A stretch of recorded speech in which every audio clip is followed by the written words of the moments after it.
अस्सलाम वालेकुम जी, नमस्कार, सत श्री अकाल एंड गुड इवनिंग। मैं हूं आरजू काज़मी और आप देख रहे हैं पॉइंट ऑफ व्यू। जैसा कि हमने आपको बताया था कि हम फिल्म इंडस्ट्री पे और आर्ट आर्टिस्ट पे बात करेंगे हर वीक, तो आज बिल्कुल हम एक शो और लेकर हाजिर हुए हैं जिसमें कि हम ट्रिब्यूट पेश करेंगे जॉनी वॉकर साहब को, गुरुदत्त और शम्मी कपूर साहब को। और हमें जी ज्वाइन किया है एजाज गुल साहब ने, जो कि एक फिल्म क्रिटिक भी हैं और एनालिस्ट भी हैं। बहुत शुक्रिया सर कि आपने ज्वाइन किया। सर, आदाब। आदाब सर। सर, सबसे पहले जॉनी वॉकर साहब से हम शुरू करते हैं। क्या समझते हैं आप, कैसी अदाकारी थी उनकी और कहाँ से उन्होंने स्टार्ट लिया? क्योंकि बहुत मशहूर गाने भी उनके ऊपर हैं, जैसे ये पिक्चर भी आप देख सकते हैं, जो सर जो तेरा चकराए, और इस तरह के कई एक सेकंड सर, ये जैसे पिक्चर है सर जो तेरा चकराए या दिल डूबा जाए, ये मेरे ख्याल है वो चंपी वाला बड़ा मशहूर उनका सॉन्ग था। तो इसी तरह के कई गाने हैं, कई फिल्में हैं। एक फिल्म जो मैंने देखी मुझे बहुत अच्छी लगी, खैर वो थोड़ी ब्लैक एंड व्हाइट नहीं थी, शान फिल्म, जिसमें अमिताभ बच्चन भी थे और शशि कपूर, परवीन बॉबी, वो ये सब लोग थे। तो वो फिल्म भी काफी अच्छी थी और मतलब हीरो के साथ पैरेलल रोल हुआ करता था उनका, चाहे वो दिलीप कुमार साहब हो या कोई भी एक्टर। जी सर, आप क्या कहेंगे? जी आरजू, बहुत से लोग समझते हैं कि जॉनी वॉकर को गुरुदत्त ने इंट्रोड्यूस करवाया।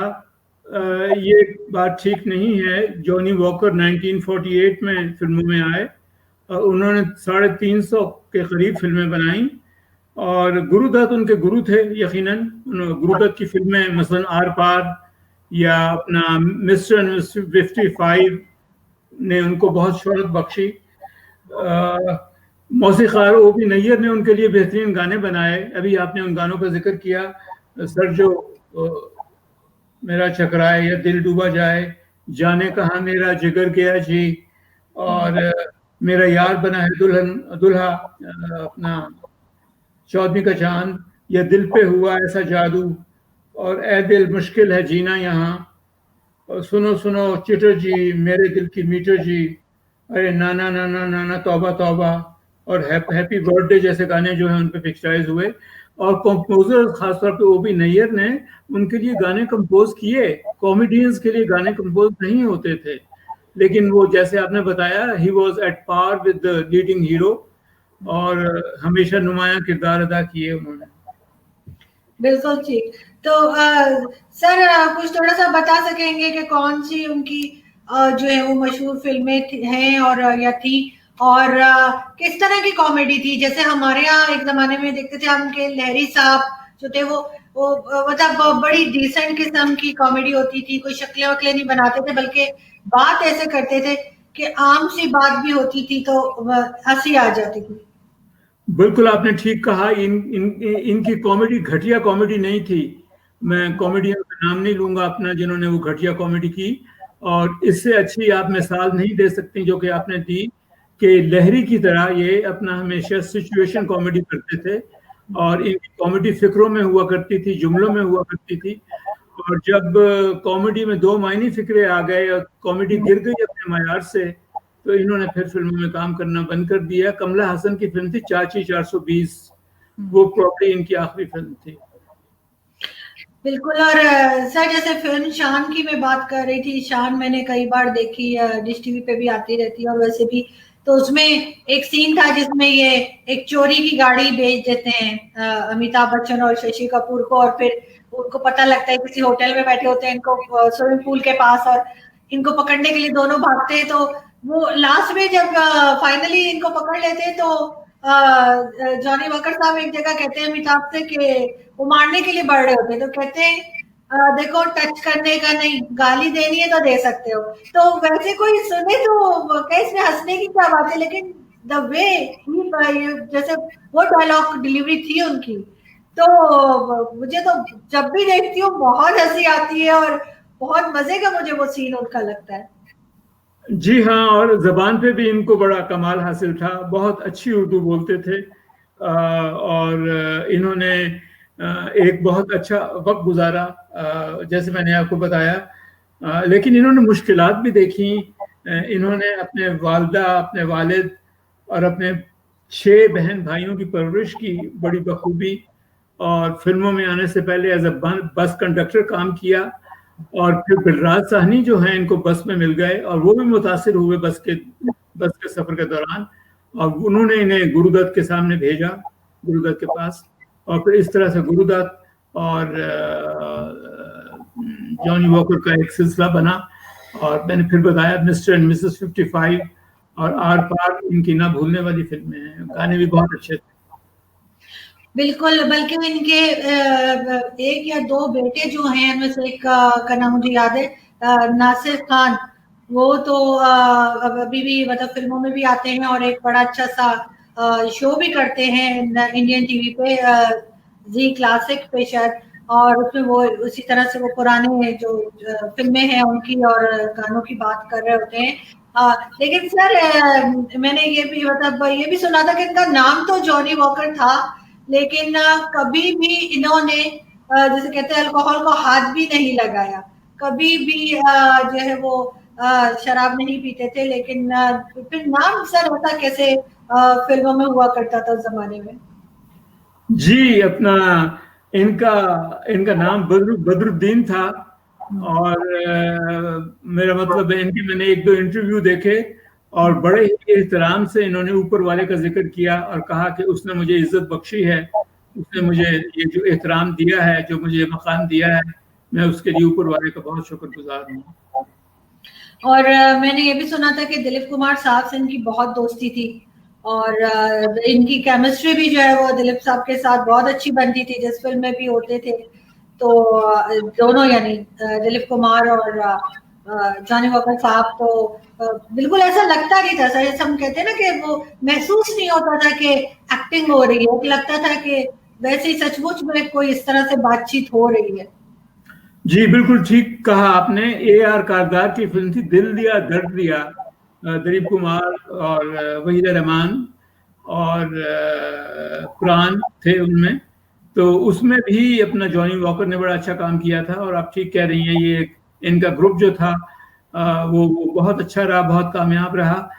और ख़ास तौर पे गुरुदत्त और OP नैयर और वहीदा रहमान और ये तमाम लोग जो हैं, इन्होंने बहुत अच्छी फिल्में हमें दी। बिल्कुल ठीक। सर इन्हीं से रिलेटेड एक और एक्टर और डायरेक्टर हमारे जहन में आते हैं, गुरुदत्त साहब, जो कि बहुत ही खूबसूरत फिल्में हुआ करती थी उनकी। और एक फिल्म उनकी थी प्यासा, जिसके गाने बहुत ज्यादा मशहूर थे और आज तक यानी लोग सुनते हैं। मेरे ख्याल है वो जाने वो कैसे लोग थे जिनके प्यार को प्यार मिला, शायद वो फिल्म प्यासा का भी गाना है। और उनके बारे में कुछ बताइए सर। जी, गुरुदत्त मुझे भी बहुत पसंद थे। और जब वो रुखसत हुए 60s में, तो मुझे बहुत अफसोस हुआ। अफसोस इसलिए भी हुआ कि उनकी फिल्म जो थी बहारें फिर भी आएंगी, वो उसे शुरू नहीं कर सके। उनका प्रोग्राम था कि वो फिल्म बनाएंगे। दरअसल उनकी उससे पहले एक फिल्म आई थी कागज के फूल, जो बॉक्स ऑफिस पर ठीक नहीं गई। और गुरुदत्त उस फिल्म की नाकामी के बाद बहुत अफसुर्दा थे, बहुत उदास थे और बहुत डिप्रेस थे। लेकिन उन्होंने चौधरी का चांद और प्यासा और मिस्टर एंड मिसेस 55 और आर पार और बहुत सारी और फिल्मों में बहुत अच्छा काम किया। और उन्होंने अपना आगाज जो है as a dance director, choreographer की हैसियत से किया। और देवानंद के साथ बहुत काम किया उन्होंने।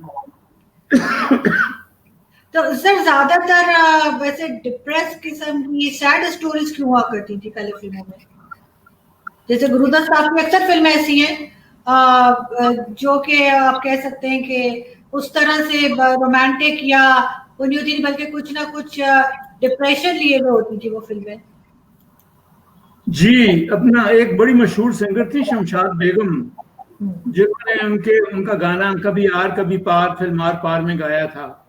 उनका मैंने कल इंटरव्यू सुना था। उन्होंने कहा कि गुरुदत्त की कोई भी फिल्म जो है मायने के बगैर नहीं थी। हर फिल्म में उनका एक अंदाज, एक मायने, जिंदगी की एक झलक चाहे वो कागज के फूल हो या प्यासा हो, या फिर उनकी डायरेक्ट की हुई फिल्म नहीं, साहिब बीबी और गुलाम, एम सादिक की डायरेक्ट की हुई चौधरी का चांद, जिससे अपना बेहतरीन गाने का अवार्ड भी मिला मोहम्मद रफ़ी का, चौधरी का चांद हो, जो पहले उन्होंने ब्लैक एंड व्हाइट में पिक्चराइज किया और फिर जब कलर आ चुके हुए थे तो उन्होंने वो गाना फिर से पिक्चराइज किया कलर में, वहीदा रहमान और गुरु दत्त पे, और बहुत खूबसूरत फिल्म थी चौधरी का चांद, एम सादिक ने डायरेक्ट किया था। अब ये देखिए उन्होंने चौधरी का चांद को डायरेक्ट नहीं की, इसमें कोई लखनऊ का सब्जेक्ट था, और चूंकि गुरु दत्त जो उनका बैकग्राउंड जो लखनऊ का नहीं था, तो उन्होंने वो फिल्म जो है एम सादिक को दी, जो नूरजहान और बहू बेगम जैसी फिल्में बना चुके थे।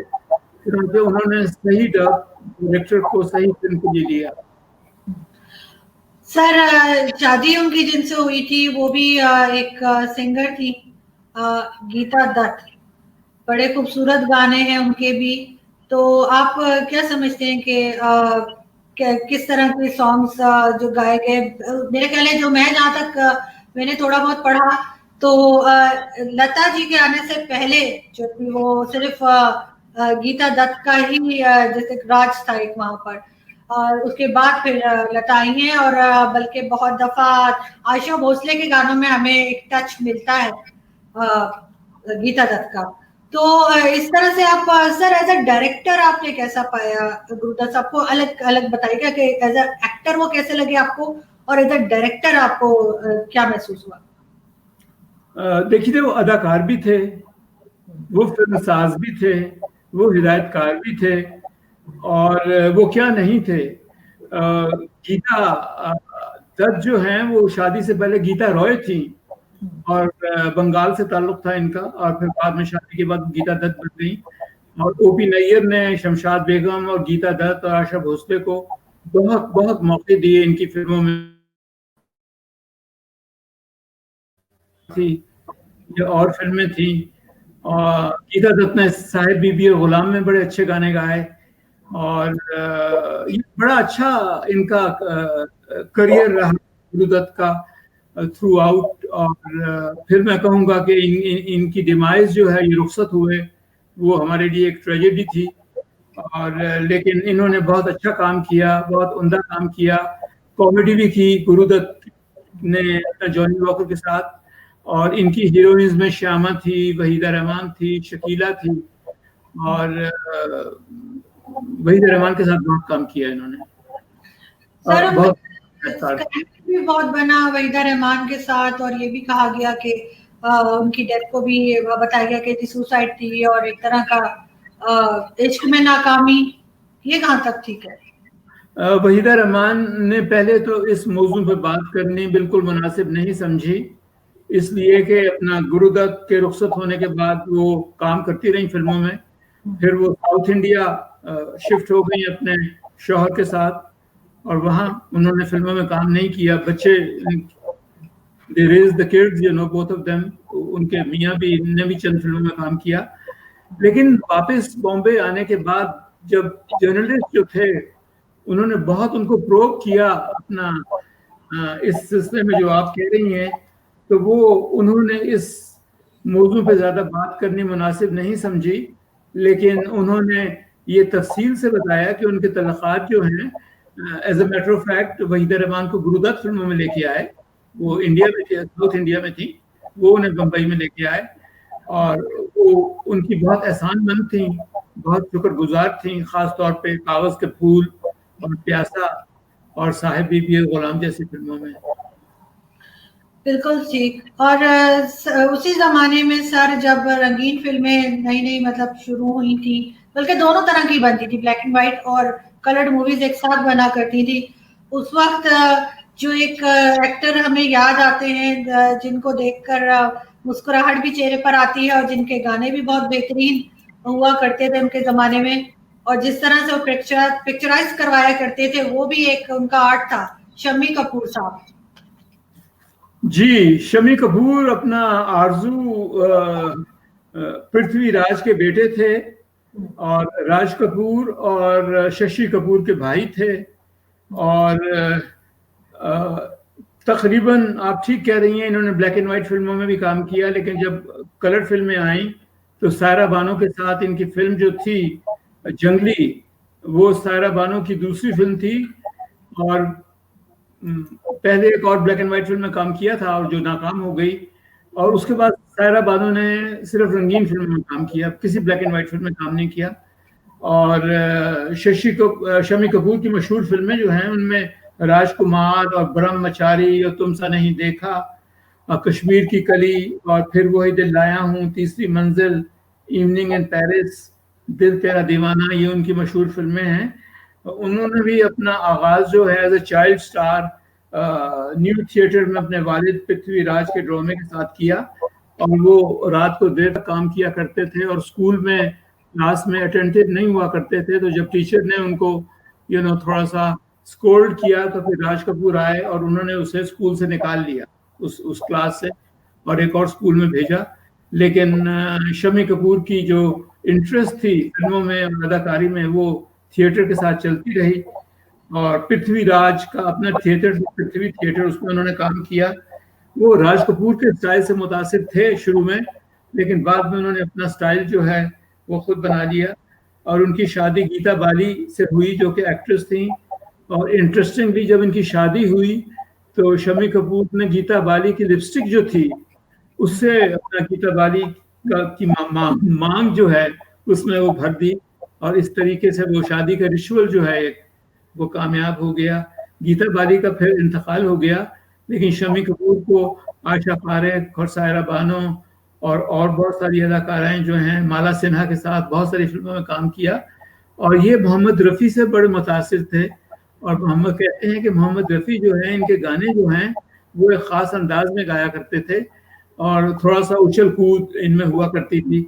और ये कहते हैं कि मोहम्मद रफ़ी को खुदावंद करीम ने मेरी अदाकारी के लिए बनाया था और मुझे उनकी आवाज़ के लिए बनाया था। बहुत उम्दा गाने गाए इन्होंने रफ़ी के साथ, रफ़ी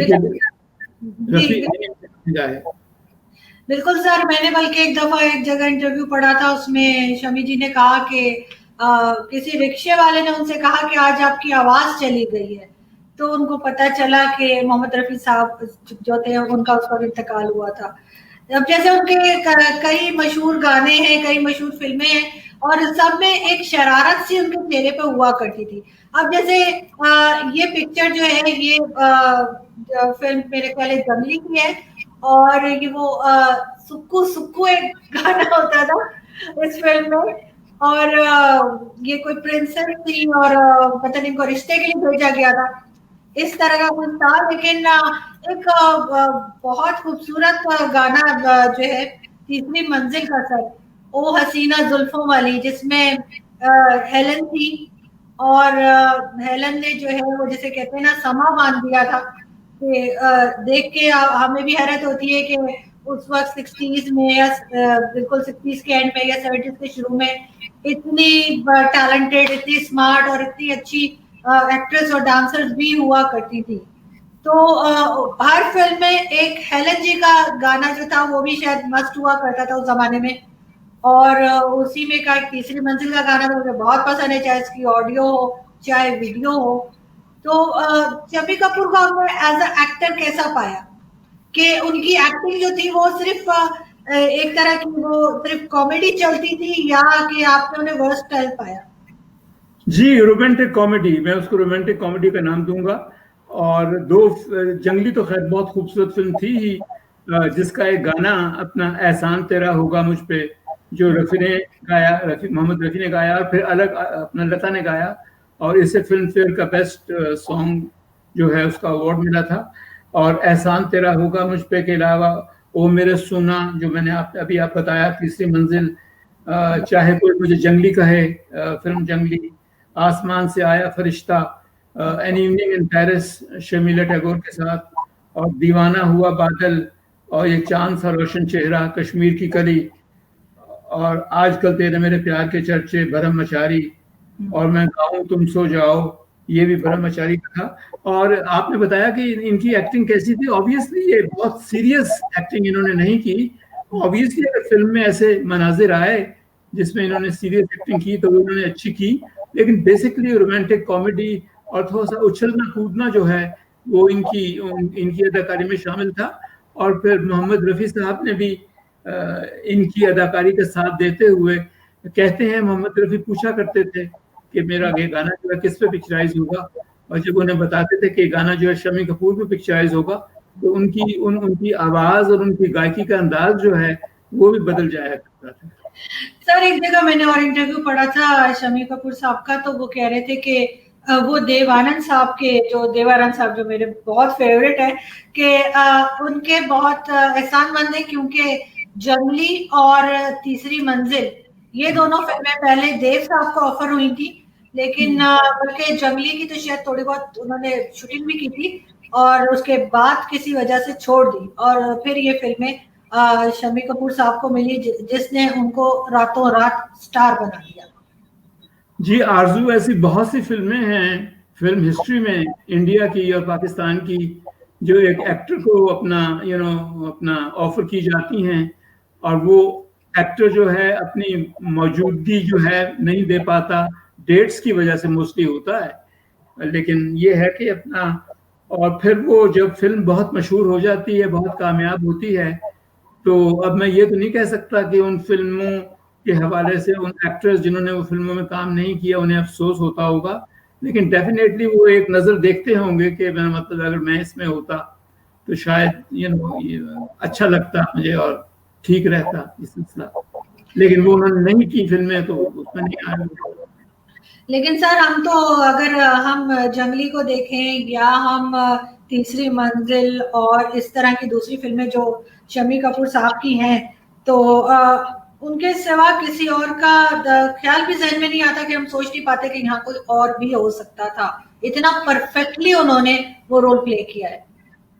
जी बिल्कुल ठीक कह रही है। एक और फिल्म थी उसकी, वो बहुत उनको शोहरत नहीं मिली उस फिल्म को, लाट साहब, उसमें नूतन थी उनके साथ, और ये तो मैंने बताया आशा पारेख और सायरा बानो के साथ उन्होंने बहुत सारी फिल्मों में काम किया, और गीता बाली उनकी हीरोइन थी, उनकी बेगम थी, जो बहुत जल्दी इंतकाल कर गई, और हमेशा याद रखा जाएगा शम्मी कपूर को, उनकी कॉमेडी को, उनके मज़ाक को, और उनकी अपीयरेंस जो थी, बड़े शौक किस्म के कपड़े वो पहना करते थे और शौक किरदार हुआ करते थे, और छलांग वलांग लगाया करते थे वो गानों में।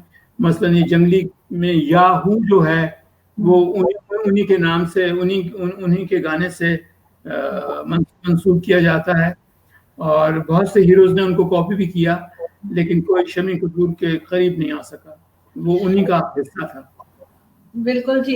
लेकिन सर जैसे हमने आज 3 एक्टर्स के बारे में बात की है, हम उन्हें जैसे एक तरह का ट्रिब्यूट दे रहे हैं, तो उनको जो डायरेक्टर्स मिले, जो फिल्म डायरेक्टर्स उनको मिले या जो फिल्म प्रोड्यूसर्स मिले, उनको आप कैसे देखते हैं? कि जाहिर है कि एक एक्टर के आगे बढ़ने में सबसे बड़ा हाथ उसके डायरेक्टर का होता है। अगर हम कोई हॉलीवुड की फिल्म भी देखते हैं तो उसमें भी हम कहते हैं कि जी डायरेक्टर को ज्यादा माना जाता है, एक्टर को बेसिकली डायरेक्टर ही क्रिएट करता है।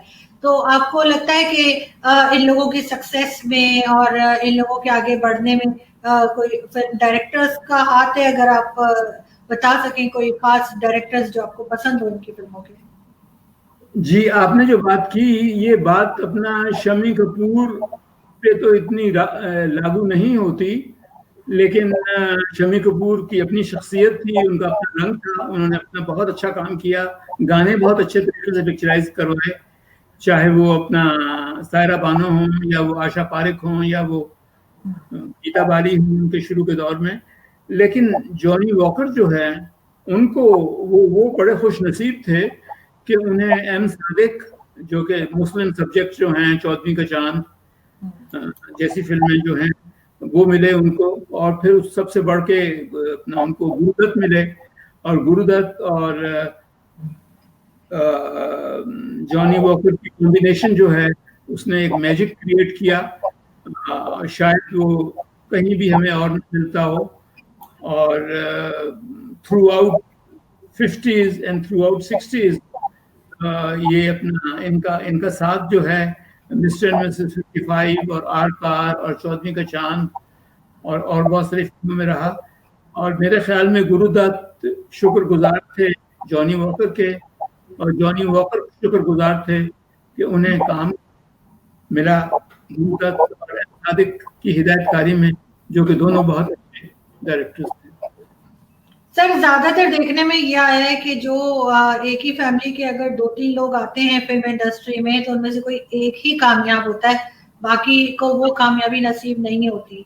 लेकिन हम कपूर खानदान में देखते हैं कि चाहे वो ये 3 भाई जो हैं, यानी जिनकी हम बात कर रहे हैं, शम्मी कपूर, राज कपूर साहब, शम्मी कपूर जी और शशि कपूर, तीनों ही बहुत कामयाब थे, तीनों को ही बहुत ज्यादा लोगों ने पसंद किया और इनकी फिल्मों को बहुत ज्यादा देखा। तीनों का एक अपना स्टाइल था, पता नहीं मतलब एक दूसरे को कॉपी नहीं करते थे सच, लेकिन इन 3 को मैं देखती हूँ कि उनकी सक्सेस बहुत आगे तक गई, जबकि बाकी अगर 2 भाई या 2 बहनें इस तरह से कोई आता है तो एक ही चल पाता है, दूसरा नहीं। तो ऐसी क्या चीज आपने देखी जिसकी वजह से तीनों जो कपूर भाई थे, तीनों मतलब चाहे वो राज कपूर साहब हो, शम्मी कपूर हो या शशि कपूर जी, तो तीनों को बहुत ज्यादा कामयाबी मिली? जी, अपना आरजू ये बहुत मजबूत फैमिली थी, और मैं जरूर जिक्र करना चाहूंगा पृथ्वीराज कपूर साहब का, इनके वालिद का, और फिर उनके वालिद का। और इन्होंने बहुत बहुत अच्छा काम किया, बहुत उम्दा काम किया। किस्मत भी जो है इनके हक में थी, लक को बड़ा दखल हासिल होता है एक्टिंग में और मकबूल होने में। और शशि कपूर का एक और पहलू उनकी 8 फिल्में थी। उन्होंने कमर्शियल फिल्मों में जो पैसा बनाया वो जुनून और 8 फिल्में जो बनाई उन्होंने, बॉम्बे टॉकीज और न्यू दिल्ली टाइम्स वगैरह फिल्में जो थी, शायद नाम नहीं ले रहा हूँ। फिल्म आई थी इनकी कलयुग, वो भी एज अ प्रोड्यूसर इनकी फिल्म थी। श्याम बेनेगल उसके डायरेक्टर थे। और इन्होंने बहुत पैसा जो बनाया कमर्शियल फिल्मों से, वो बहुत पैसा 8 फिल्मों पे लगाया, और ये एहसान था उनका फिल्म इंडस्ट्री के ऊपर। और इसी तरीके से राज कपूर जो हैं, उन्होंने शुरू में ही अपना स्टूडियो बना लिया, आरके स्टूडियोज, बरसात के बाद, और आवारा और श्री 420 और फिर बॉबी और जिस देश में गंगा बहती है और राम तेरी गंगा मैली, क्या क्या फिल्में उन्होंने बनाई अपने करियर में। और फिर नेक्स्ट जनरेशन जो थी इनकी, ऋषि कपूर और रणधीर कपूर, और फिर उसके बाद करीना कपूर वगैरह, करिश्मा कपूर, उन्होंने भी ये जो चीज चलाई थी पृथ्वीराज के वालिद ने, वो लेके चले ये। हालांकि सुना था कि पृथ्वीराज जो हैं बहुत खुश नहीं थे अब खवातीन को फिल्मों में लाने के, लेकिन उनकी बहू ने भी फिल्मों में काम किया, बबीता और गीता बाली, और फिर उनके बेटों ने तो काम किया ही, और फिर उनकी पोतियों ने भी, नवासियों ने भी काम किया, पोतियों ने, ग्रैंड डॉटर्स, और बहुत उम्दा काम किया, और अब भी कर रहे हैं। अब भी उनके ऋषि कपूर के बेटे काम कर रहे हैं और बहुत अच्छा काम कर रहे हैं, और बड़े मकबूल हैं, टॉप के स्टार्स में हैं। लेकिन शम्मी कपूर साहब की फैमिली, उनके बेटा या बेटी कोई किसी ने ज्वाइन नहीं किया। शशि कपूर के बेटों ने ट्राई किया था और कुछ फिल्मों में काम किया, लेकिन फिर वो एडवर्टाइजिंग वगैरह में चले गए। राज कपूर साहब के भी सिर्फ शायद ऋषि कपूर साहब ही कुछ काम कर पाए, जो आगे बढ़ पाए, यानी बाकी तो दोनों बेटे उनके भी इतनी उनको सक्सेस नहीं मिली जो उनके वालिद को मिली थी। स्टूडियो चलाया रणधीर कपूर ने भी, और उनके तीसरे बेटे जो उन्होंने स्टूडियो चलाया, और उन्होंने मुनासिब नहीं समझा कि वो फिल्मों का जो है वो अपना करियर जारी रखें। लेकिन बिलाखिर पृथ्वीराज और उनके वालिद, और फिर पृथ्वीराज के बेटे राज कपूर और शम्मी कपूर और शशि कपूर, और फिर उनके बेटे में ऋषि कपूर और रणधीर कपूर और उनके तीसरे बेटे, और फिर उनके बच्चों ने ये करियर जो है बहुत कामयाबी से चलाया। और आपकी शुरू की बात जो की थी आपने कि कपूर फैमिली जो हैं, उनके बच्चे, वालिद, उनके बच्चे, बच्चों के बच्चे, फिर बच्चों के बच्चे, वो स्टूडियोज, आरके स्टूडियोज, वो एक माइलस्टोन है इंडियन फिल्म इंडस्ट्री का। बिल्कुल ठीक। और इसी तरह से सर हम देखते हैं कि आज भी वो फिल्में जो हैं, जब वो टीवी पर आए या उसको हम डीवीडी प्लेयर पे या कहीं देखें, तो आज भी वो अच्छी महसूस होती है। बल्कि गुरुदत्त साहब की जो फिल्में हैं उनकी स्टोरीज तो काफी, जैसे देव साहब की फिल्में हुआ करती थी कि काफी आगे की स्टोरी उस जमाने में आती थी, तो इसी तरीके से गुरुदत्त साहब को भी हमने देखा है कि उनकी फिल्में भी जो है काफी एडवांस हुआ करती थी उस जमाने के लिहाज से, क्योंकि उस वक्त तो एक फॉर्मूला फिल्म जो बड़े अरसे चली है वही वही रहता था। लेकिन हमने देखा कि वो उनकी फिल्में भी काफी आज तक ऐसी हैं कि वो स्टोरी लगते है जैसे अभी आजकल में लिखी गई, क्योंकि आजकल काफी डिफरेंट फिल्में भी लिखी जाती हैं। सर मैं यहाँ पे बहुत शुक्रिया अदा करना चाहूंगी आपका कि आपने ज्वाइन किया, और आई होप कि हम नेक्स्ट वीक कुछ और एक्टर्स के साथ, कुछ और एक्टर्स की बातों के साथ जो है दोबारा ज्वाइन करेंगे और हम लोगों को मजीद बता सकेंगे। बहुत शुक्रिया sir, thank you so much, thank you sir.